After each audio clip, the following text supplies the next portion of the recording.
So I moved over to the water hole and it's been on fire. I tell you what, I've had a ton of activity. The deer movement's been really good in there. The deer seem to be visiting it all morning, midday, afternoon, and on top of that, we just got fresh cut corn on either sides of the water hole.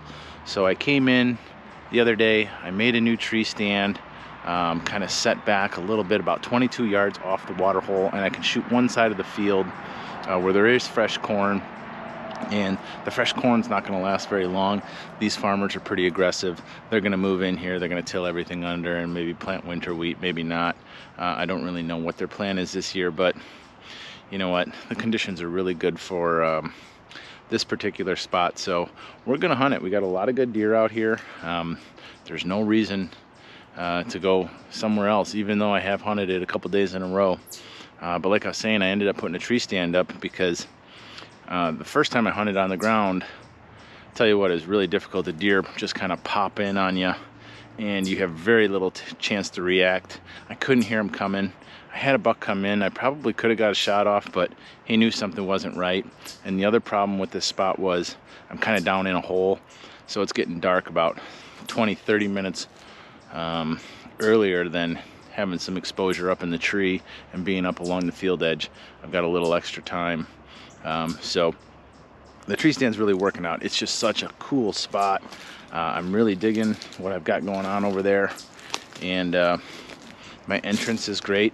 I've got really good access. I cut a hole all the way down in there, so this should be slammer. And you know, yesterday I had, I think, one of my shooter bucks come out, and he was actually nudging a doe around the field, and he came out right at last light. But there were some things that were probably holding the deer back a little bit. This place is fully operational with you know, gravel pit and stuff like that, and I had some trucks come in really late, and I think it sort of suppressed the deer movement. So I'm hoping they're running on time today, and these deer can kind of naturally filter out into the field and feed and hopefully make their way down to me. Now, I've got somewhat of a wrong wind situation for the actual water hole, but I noticed yesterday the deer fed first. So they fed in daylight for quite a while in the cornfield, and then as I was leaving and getting down toward dark, that's when they came into the hit the water hole. I don't know if it's going to be the reverse today, either water hole first and then food, but regardless, what I'm going to do with the wrong wind situation is I have some of that forehead gland. I'm going to put it on a little scent wick, and I'm going to hang it up. I forgot to put this down on the ground. With this wind, is kind of going like this a little bit. It sucks right down that hole, right where the water hole's at. So I'm just gonna lace this thing with this stuff.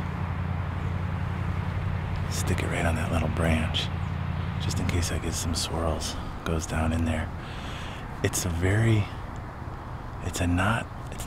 very powerful. It's not a very powerful scent, but it's enough, and the deer kind of like it. I mean, or they don't like it. They think there's another deer in here. I can hardly smell it. I just spilled it all over. But it's like a different buck came into the area, so who's ever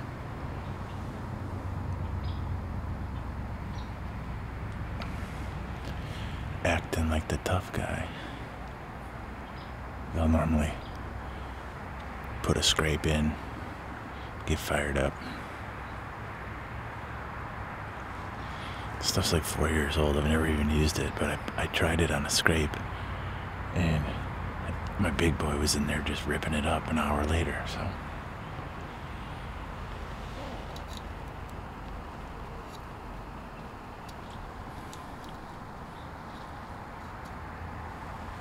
it's either smell that or smell me.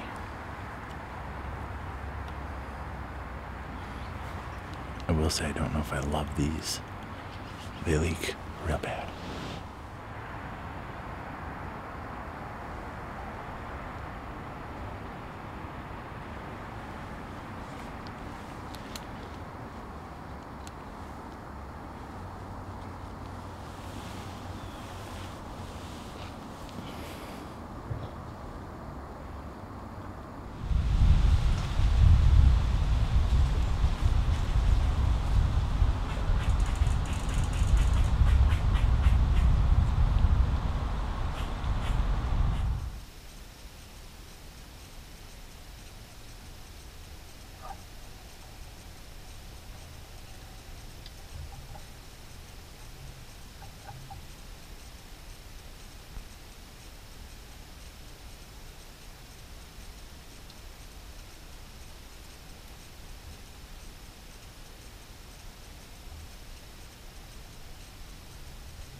absolutely just drilled him right there at like 15 yards.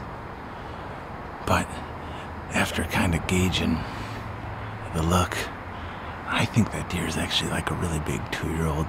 He might be a 3-year-old. But I was just like, I don't know, for some reason I was just like, it's so early. I don't know, there's something weird about shooting a deer early in the day today. I still have like an hour and a half of daylight. He had to have been bedded right there. And here's the other thing. A lot of times that deer is with the big one, so I elected to let him go, which, I don't know, I guess I could have just absolutely drilled him. They always look good when they're running away too.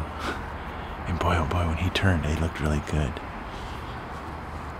Oh man, I don't know if I made the wrong decision. I don't know. It is what it is. It's October 10th. Hunting this water hole has been so much fun. I'll tell you what, if you've got a property that does not... Oh, here comes another deer. Oh, coyote. Mangy mother.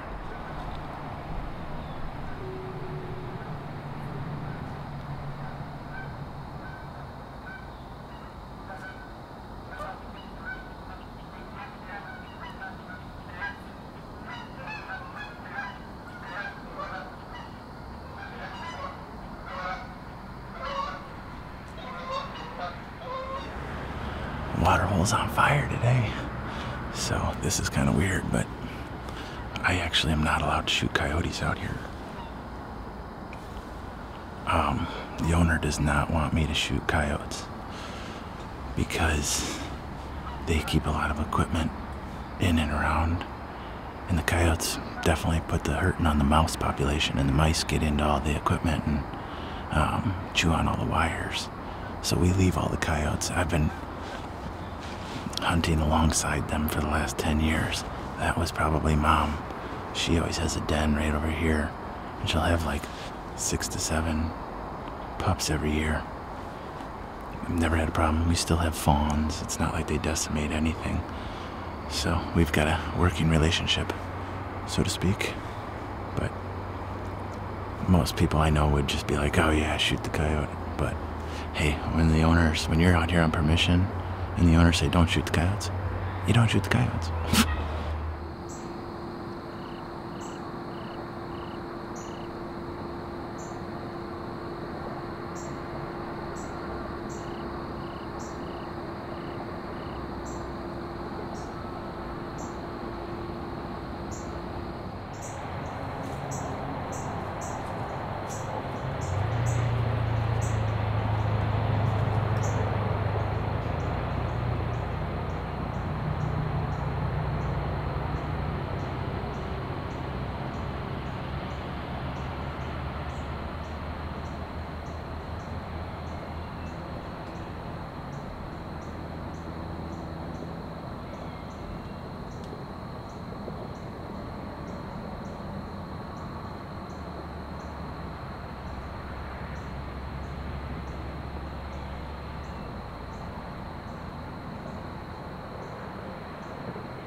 But yeah, that's pretty much going to wrap it up. I tell you what, I had a bunch of deer within range. They all walked into the water hole, took a drink, and I could have bagged a really nice buck tonight, but I just had Junior on my mind. I thought, you know what, that's a great one for him. And I actually said I was going to shoot that deer before the hunt even started. And then when I saw him, I was kind of like, I don't know. I had to think about it too much, so I just decided not to. But it was picture perfect, real early, like an hour and a half before dark. So I couldn't ask for more. But great encounter. Love hunting these little water holes. This has been a fun experience, especially with the drought conditions that we've had and the high temperatures. If your property lays out for a water hole, which most of them probably will, I definitely recommend putting one in. It really pulls them in and, you know, sets them up in front of you. I gotta imagine it's a lot like baiting. You know, Illinois is not a bait state, but boy, oh boy, it brings them right in. Yeah, baby.